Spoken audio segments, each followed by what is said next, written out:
Iñaki Gabilondo. Son las 8:30 de la mañana. Las 7:30 en la Casa Museo de José Saramago, en Tías, Lanzarote. Buenos días, mundo. ¿Quieres un café?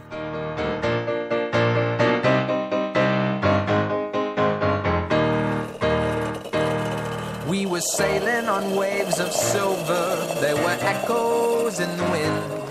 When we raised our sails to capture them, the ship was lifted up and then it was saying, oh, oh, oh, oh. La cafetera de radiocable.com con Fernando Berlín. That we came from, they play silver melodies, and the kings and queens all write their dreams on. Como respuesta a este ataque, Israel habría respondido sobre la zona de Jafet Shubá con el lanzamiento, según nuestras informaciones, de hasta 30 granadas de artillería. Es precisamente en esta zona donde se ha visto afectada una de las 5 posiciones españolas de la FINUR. El soldado español ha sido inmediatamente evacuado por el equipo médico hasta la base Miguel de Cervantes, pero por desgracia no se ha podido hacer nada para salvar su vida.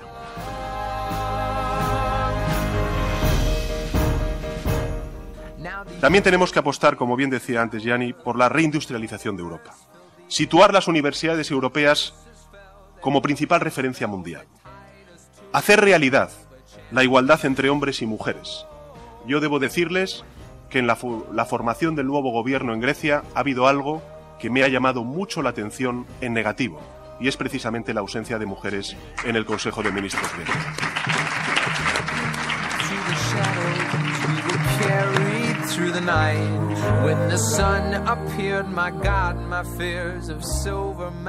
Es cierto que la convocatoria electoral para el mes de marzo en Andalucía no responde, al igual que sucede en Cataluña, al interés general de los ciudadanos. En Andalucía y en Cataluña no tocaba celebrar elecciones este año. En ambos casos se van a hacer por puro interés partidario, un interés que se antepone al de todos. Esta es la verdad y esto es obligado decirlo. Bueno, es llamativo que el presidente del Gobierno de España ha salido de su letargo invernal para meterse conmigo. Es decir, creo que en vez de estar ante el presidente del gobierno de este país, parece que estoy ante el jefe de la oposición del gobierno de Andalucía. Quien tiene que dar las explicaciones es su jefe, el señor Iglesias, porque él ha estado en todo este entramado. Él ha dicho perfectamente claro que cuando se atacaba a Monedero se le atacaba a él y por lo tanto es él en estos momentos, el señor Iglesias, quien tiene que dar explicaciones sobre todas este tipo de actividades nada claras del señor Monedero o billetero, como le llaman algunos. Gracias.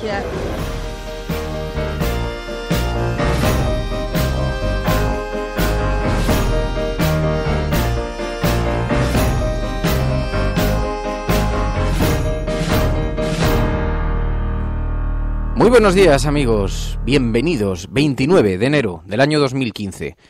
Damaso Alonso, hablando del crack del 29. Los norteamericanos estaban comprando acciones y comprando acciones. El chico del ascensor en el hotel donde estuve primero me dijo, este mes, con las acciones que he comprado, pues he ganado $575.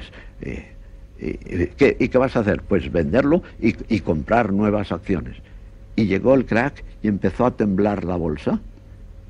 Y los periódicos a decir, no pasa nada, no ocurre nada, esto no tiene importancia ninguna, es un diente de sierra, ¿no? Subió la bolsa ligeramente, volvió a bajar más, volvió a subir un poco y ya se precipitó. Damaso Alonso, el crack del 29.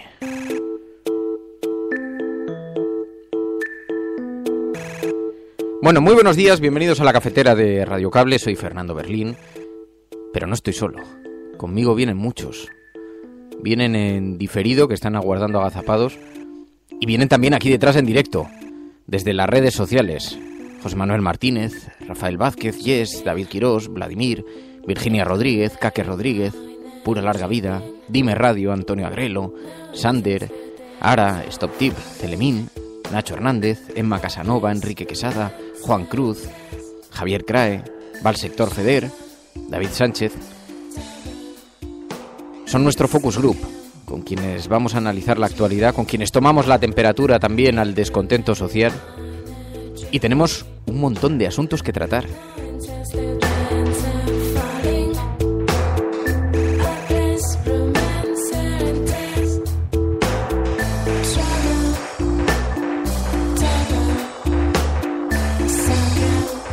Y antes de que comencemos, que observemos las portadas de los periódicos, lo que nos traen hoy, también hablaremos con Maite Carrasco, la corresponsal de guerra, la periodista. Sabéis que participó en un programa de televisión hace unos días en Antena 3, en Tierra Hostil.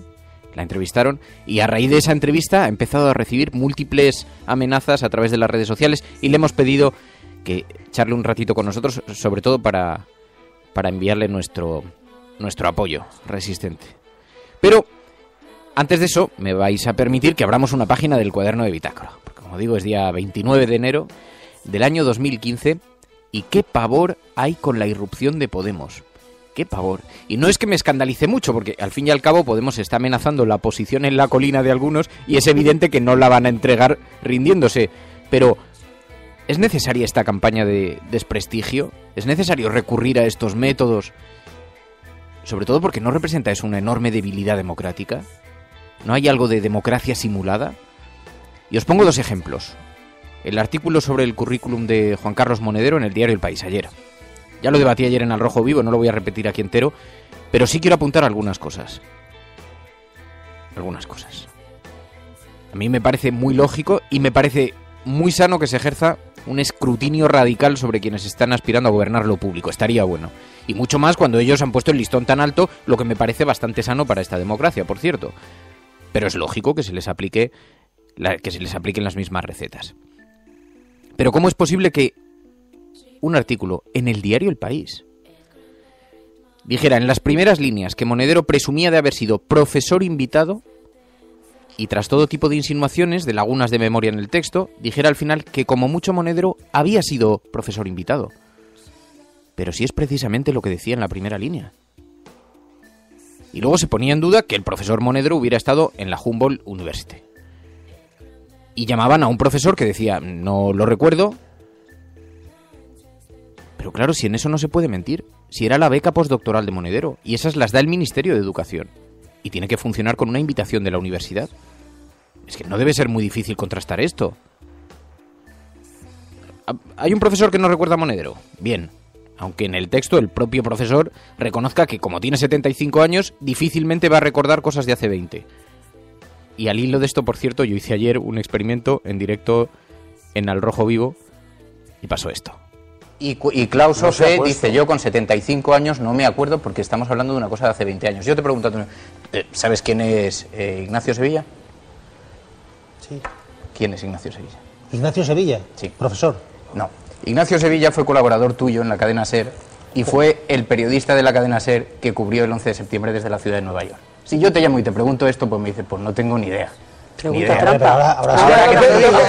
Ahora no, perdona. Bueno, como veis, a continuación salta todo el mundo como un muelle porque fue bastante eficaz y demostraba bastantes cosas. La verdad es que lo pagó el pobre Antonio, que ninguna culpa tenía, pero el experimento habría funcionado con cualquiera de ellos, con cualquiera de los que estaban en la tertulia, que estaban insistiendo en la importancia de este asunto. Y, en fin, es que ¿cómo se va a acordar? Y claro, yo quiero decir con todo esto que Monedero es un tipo impoluto con un currículum de precisión quirúrgica. Pues no tengo ni idea. Pero sí sé lo que decía el periódico El País ayer. Sí lo sé. Y si esto es todo lo que se puede decir sobre esto, sobre el currículum de Monedero, lo que decía ayer el periódico El País, pues en fin. Pero claro, a partir de ahí, imaginaos, comenzó el ruido político, el ruido mediático, porque saltó a todos los medios. Pero claro, ya se subió también el Partido Popular este asunto. Quien tiene que dar las explicaciones es su jefe, el señor Iglesias, porque él ha estado en todo este entramado. Él ha dicho perfectamente claro que cuando se atacaba a Monedero se le atacaba a él y por lo tanto es él en estos momentos, el señor Iglesias, quien tiene que dar explicaciones sobre todas este tipo de actividades nada claras del señor Monedero o billetero, como lo llaman algunos. Gracias.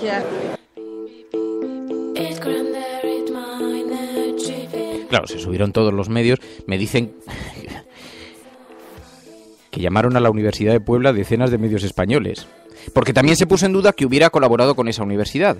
Hasta que Monedero colgó en la portada de su libro, un libro editado en 2 ocasiones por esa universidad, donde figura como profesor invitado, con los logos de la universidad por todas partes. Editada en 2 ediciones. Y yo lo que me preguntaba es, ¿hace falta esta campaña de desprestigio? ¿Hace falta recurrir a estos métodos?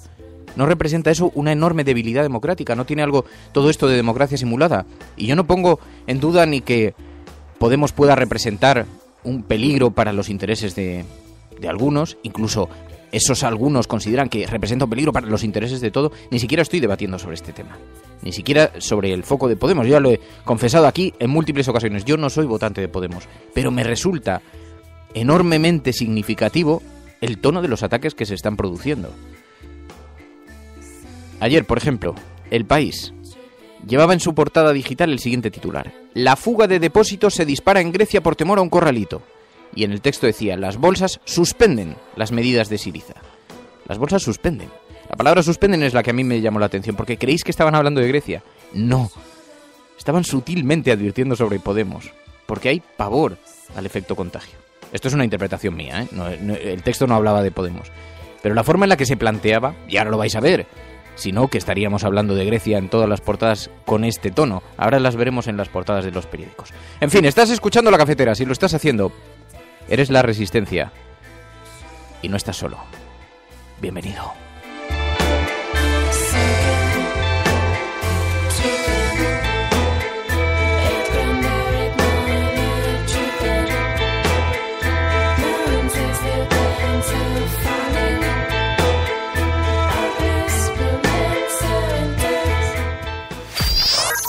Radiocable.com. Maite Carrasco, muy buenos días. Hola, buenos días. Bueno, sabéis que hace unos días se emitió el programa En Tierra Hostil en Antena 3 y allí fue entrevistada Maite Carrasco, que es una acreditada voz en base a su experiencia en el terreno, como corresponsal, como periodista en conflictos en el mundo árabe. Oye, Maite, y tras la aparición en el programa se desencadena una ola de mensajes violentos en las redes sociales con todo tipo de calificativos. ¿Por qué? ¿Qué pasó? ¿Qué dijiste? Pues la verdad es que todavía no lo sé, lo que dije de grave, porque me hicieron preguntas sobre Siria, sobre lo que había visto, sobre mi experiencia allí, sobre lo que yo pensaba que era el yihadismo, etcétera, y la verdad es que toda la argumentación mía fue muy tranquila y para nada hablé de cosas de radicales ni nada por el estilo. O sea, que me sorprendió esa cascada, esa avalancha de mensajes en Twitter que estaban perfectamente coordinados. Es que se notaba, ¿no?, que eran una banda de trolls, de estos propagandísticos que empiezan a atacarte para desacreditarte, enviando insultos, amenazas, etcétera.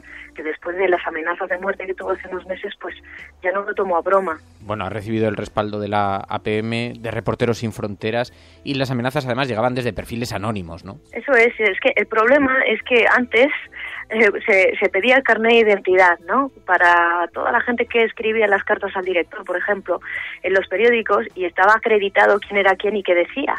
Sin embargo, ahora en Twitter, las redes sociales, sobre todo Twitter, no más que Facebook, pero las redes sociales en general, hay esos perfiles falsos que detrás del anonimato se escudan para decir absolutamente todo lo que quieren y más, y todo lo que quieren. Yo defiendo la libertad de expresión, si estoy en la Junta Directiva de Reporteros Sin Fronteras.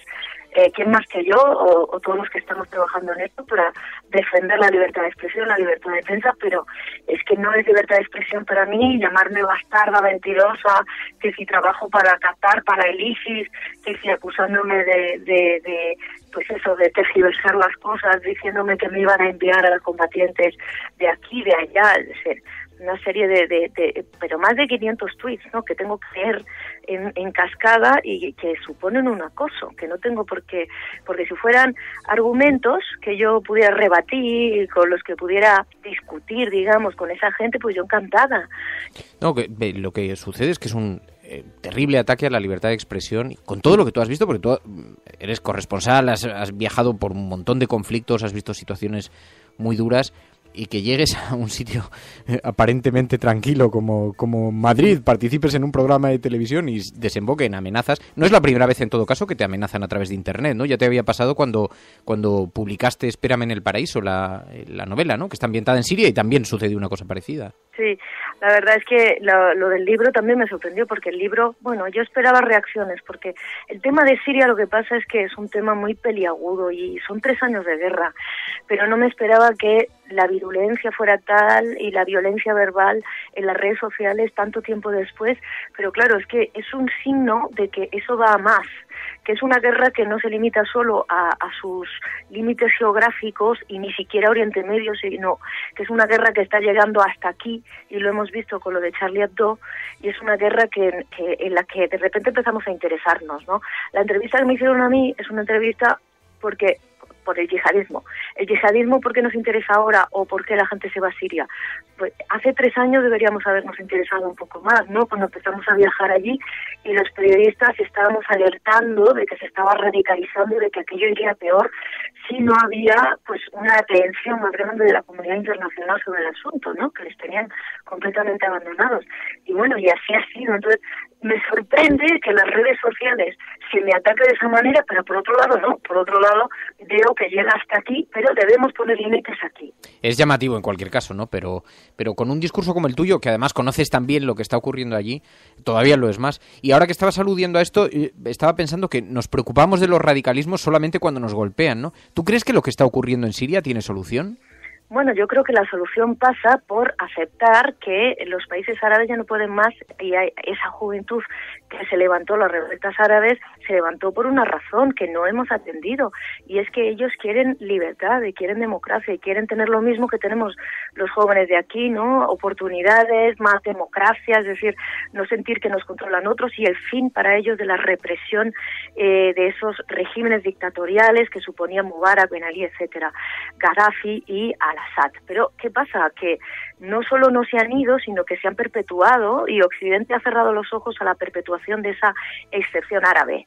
¿Y qué pasa? Pues que en Siria, es que los jóvenes, en Siria para mí es un mensaje para todos. Siria es, mirad, luchéis lo que luchéis, y muráis lo que muráis, podéis morir por cientos y por miles, podéis manifestaros en las calles de Ucrania, de Turquía, de España, podéis morir en las calles y en los pueblos de Siria.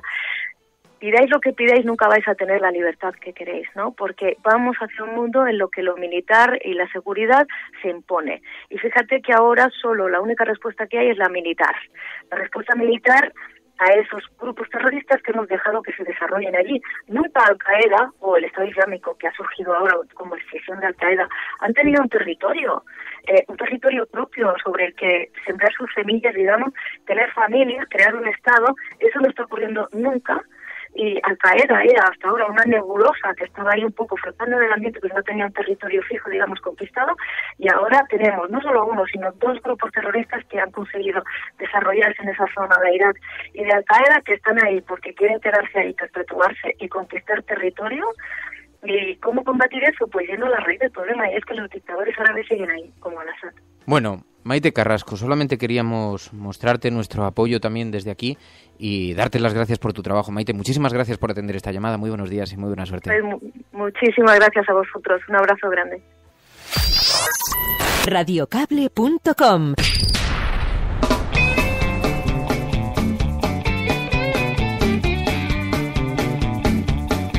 Hay un rincón donde importa lo que opines tú. Es una radio diferente y llena de noticias y de blues. Es medio clandestina, el secreto lo guardas tú. Puedes seguirnos en las redes o en radiocable.com. Comentamos las noticias con el aroma de un café. Todas las mañanas conecta y opina tú también.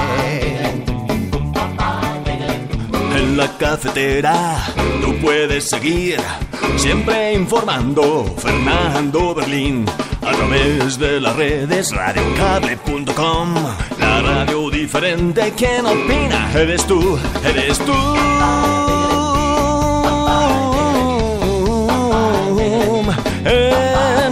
En la cafetera con Fernando Berlín.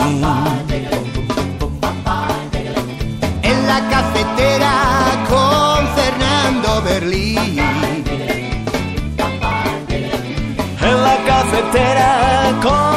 Fernando Berlín. En la cafetera con Fernando Berlín. Oh yeah, that's rock and roll, man. Bueno, y con mucha gente más que está aquí detrás.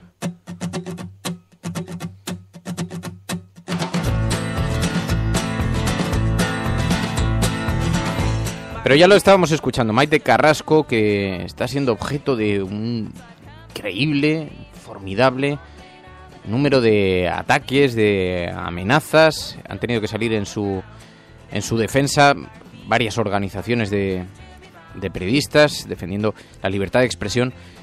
Curiosamente, dice, estos avances y siempre tan amenazados. A la libertad de expresión me refiero. Juan Cruz dice, vamos a un mundo en el que lo militar se impone. Cruda realidad en todas partes, la que cuenta Maite Carrasco. Dice, de Cast, Túnez, el único país con su primavera árabe. Veamos cómo está Libia, un país sin ley, o Egipto, igual con Al-Sisi. Dice también Tribilín, acaba de señalar el problema, Maite Carrasco. Hace 3 años ya se avisaba sobre el radicalismo y nadie hizo ni caso.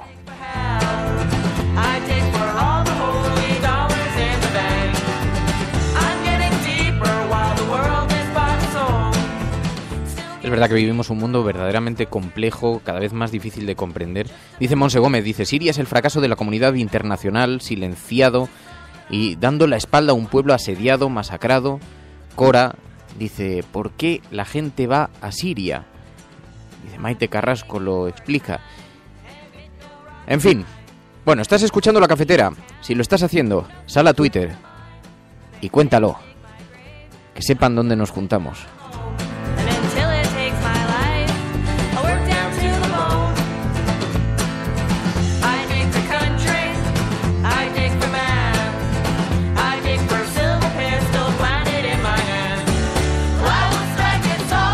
Tu colaboración es importante.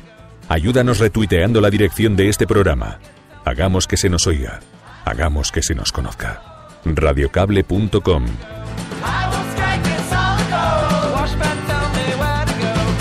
Ayer, por cierto, al hilo de esto, cuando puse esta grabación, de pronto por la tarde empezaron a llegar muchísimos mensajes a Twitter y miro la cuenta y había un montón de gente que estaba retuiteando la dirección y ponían mensajes. Porque yo además había dicho que os agradezco muchísimo cada vez que lo publicáis, porque es verdad que necesitamos la ayuda de todos para que se sepa dónde estamos. Al fin y al cabo esto, en fin, estamos en una pequeña trinchera. Bueno, seguimos aquí.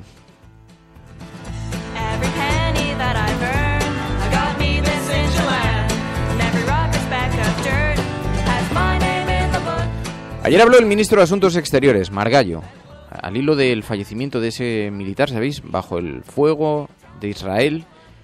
Murió un militar y ayer salió Margallo en rueda de prensa explicándolo. Como respuesta a este ataque, Israel habría respondido sobre la zona de Jafar Shubá con el lanzamiento, según nuestras informaciones, de hasta 30 granadas de artillería. Es precisamente en esta zona donde se ha visto afectada una de las 5 posiciones españolas de la FINUR.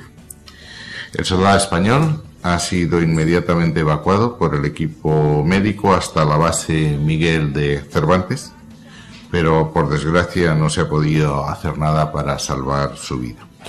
Falleció ayer, es el asunto central en la mayor parte de los periódicos. Dice el periódico El País, dice, Israel conocía la posición del cabo español muerto en Líbano. Francisco Soria, miembro de los Cascos Azules, cayó por los disparos de respuesta israelíes a un ataque de Hezbollah. Y en la imagen de portada, la torre de la Fuerza de Paz de la ONU en Líbano, donde falleció el cabo Soria por fuego israelí, y que es una posición cuyas coordenadas conocía perfectamente el ejército israelí. Eso es lo que ha provocado la declaración de Margallo tan dura, advirtiendo de que van a hacer una petición a Naciones Unidas para que se esclarezcan las razones por las que se abrió fuego contra una posición que era perfectamente conocida por el ejército de Israel. Bueno, no es el único periódico que lo lleva tampoco, lo llevan otros medios de comunicación, lo lleva el periódico es decir, el periódico El Mundo. Sí. La ONU investiga a Israel por la muerte del cabo Soria. Dice, el gobierno reclamó ayer a Naciones Unidas una investigación urgente, inmediata, exhaustiva y completa sobre las circunstancias que rodearon al fallecimiento del soldado español Francisco Javier Soria Toledo, de 36 años.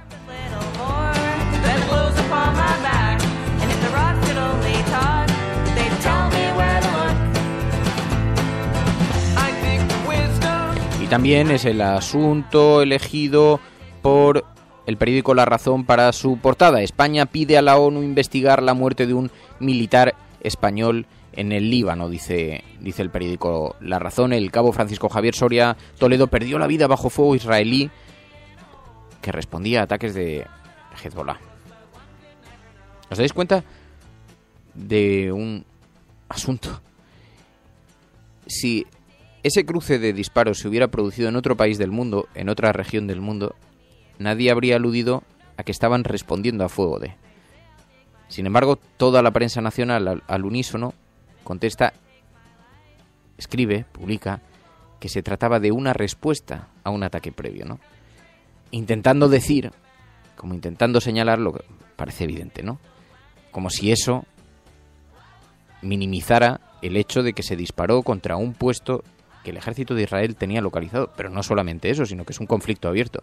Yo me imagino esto en Ucrania y dirían bajo fuego ucraniano, o bajo fuego prorruso, o bajo fuego, pero no dirían qué estaba respondiendo ni darían. Tiene sentido y tiene un objeto clarísimo, ¿no?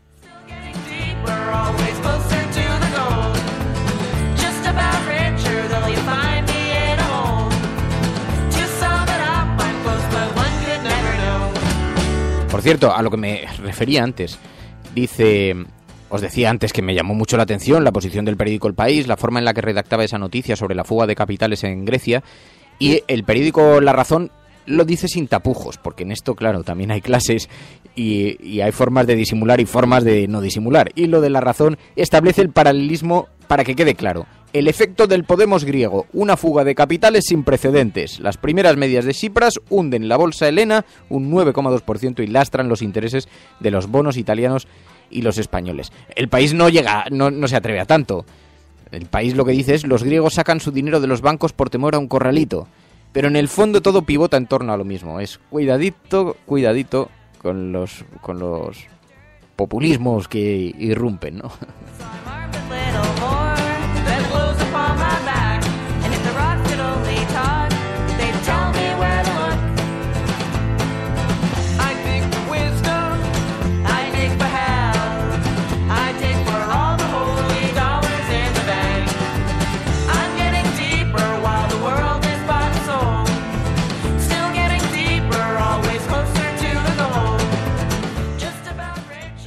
Bueno, sobre el conflicto árabe-israelí no voy a entrar porque veo que hay muchos mensajes. Dice, mientras tanto, dice Nacho Granados, en los colegios de la Comunidad de Madrid enseñan que la existencia de Israel es necesaria para Occidente, dice De Cast. Así la culpa la podemos echar a Hezbollah, que son yihadistas. Dice, pero claro, es que la culpa es de Israel. Dice, a mí me recuerda al caso Couso. Y dice, te van a decir que eres de Hamás. No, me limito a leer un titular de prensa, tampoco me he pronunciado mucho. Además, es verdad que sí que es un tema bastante complejo y del que hay que hablar con expertos, con especialistas. Del que yo prefiero cuando los temas son de esta naturaleza, que sean los expertos los que se pronuncian. Pero vamos, lo que clama al cielo es que aquí los disparos se han producido contra un soldado en una posición de los cascos azules. Y no puede pasar inadvertidamente como no, es que es un cruce de disparos. No, perdón usted, no es un cruce de disparos. En fin.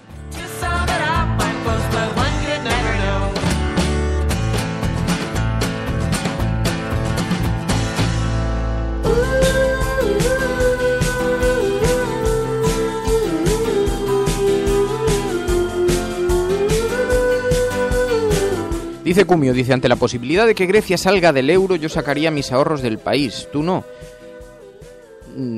Bueno, eso es una buena pregunta, no lo sé. Ante ese escenario no sé qué haría. Primero, sacarlo del país, pues depende, supongo, del espíritu patriótico que tengas. Y Porque claro, si esto va de coge el dinero y corre, el problema es que eso es lo que provoca precisamente la quiebra del país, ¿no? Entonces, si todo el mundo ejerciera con responsabilidad su papel, pues probablemente no se encontrarían en esa situación. Pero claro, Cumio, es una pregunta complicada, no es una pregunta sencilla. Yo no sé respondértela. Yo creo que sé lo que haría, que es comportarme con una cierta responsabilidad y sin caer en el pánico. Pero vaya usted a saber, claro. En todo caso, Cumio, a mí que yo incurriera en una de esas contradicciones no significa que fuera bueno.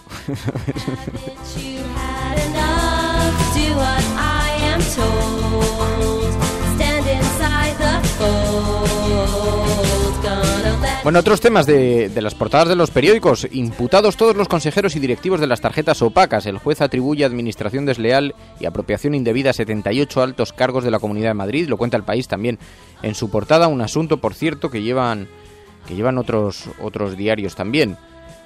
El Mundo. La cúpula de Caja Madrid cargó a sus tarjetas B coches de lujo. El consejero Pérez Clavé al director financiero: prefiero que el exceso del coche, 21.000 euros, lo deduzcas del límite de la tarjeta en lugar de la variable. Compró un Mercedes de 96.000 euros. Eso era dinero de todos. También Jordi Puyol, sabéis que dice: Jordi Puyol dijo en julio que el dinero de Andorra procedía de una herencia de su padre, pero ante el juez rectificó y declaró que era un legado. Eso dice el periódico El Mundo. También, la banca pierde en Grecia un 43% de su valor y la bolsa cae un 9%. Eso es lo que dice el periódico El Mundo. El ABC, con un caballo de Troya de madera en la portada, dice: Grecia alarma a los mercados. El gobierno de Tsipras desafía a Bruselas al subir el gasto y frenar las privatizaciones.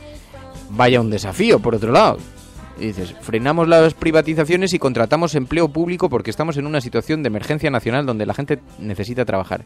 Y los mercados arden contra Grecia. Hombre, parece un poco llamativo. A lo mejor es que no hay margen para hacerlo.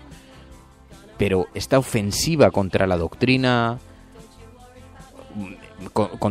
contra una doctrina, es que puramente progresista, ¿no? Es decir, es que ahora mismo en el momento que estamos viviendo, lo que se necesita es que la gente tenga trabajo. Y si para eso hay que fomentar el empleo público, en fin, bueno, pues ahí tenéis la respuesta de los mercados.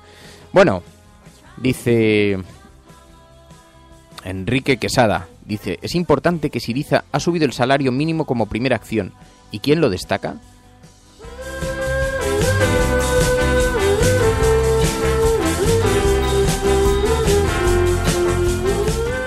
Cualquier sistema que montéis sin nosotros será derribado. Ya os avisamos antes, y nada de lo que construisteis ha perdurado. Oídlo mientras os inclináis sobre vuestros planos. Oídlo mientras os arremangáis. Oídlo una vez más. Cualquier sistema que montéis sin nosotros será derribado. Tenéis vuestras drogas, tenéis vuestras pirámides, vuestros pentágonos. Con toda vuestra hierba y vuestras balas ya no podéis cazarnos. Lo único que revelaremos de nosotros es este aviso. Nada de lo que construisteis ha perdurado. Cualquier sistema que montéis sin nosotros será derribado.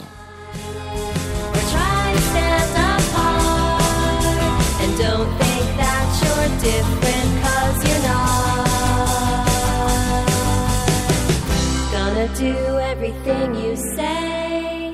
Shut my eyes, look the other way as you blatantly take my life away from me.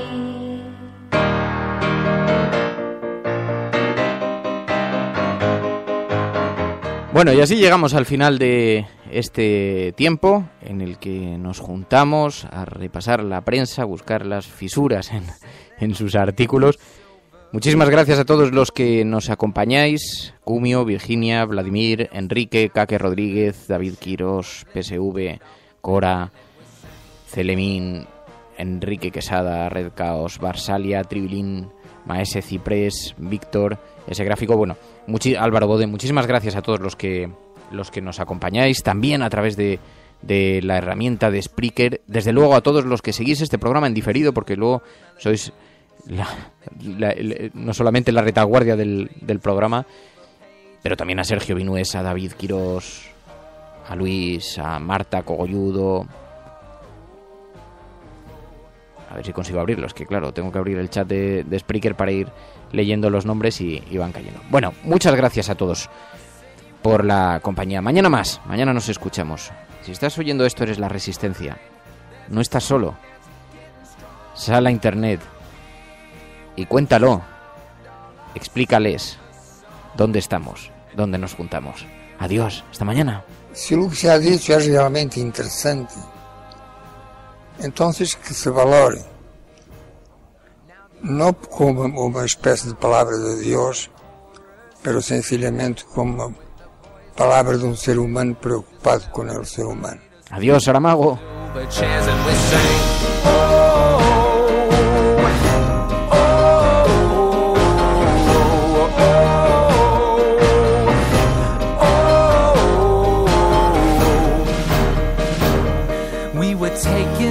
Through the shadows, we were carried through the night. When the sun appeared, my God, my fears of silver melted in the light, and we saw the world with different eyes.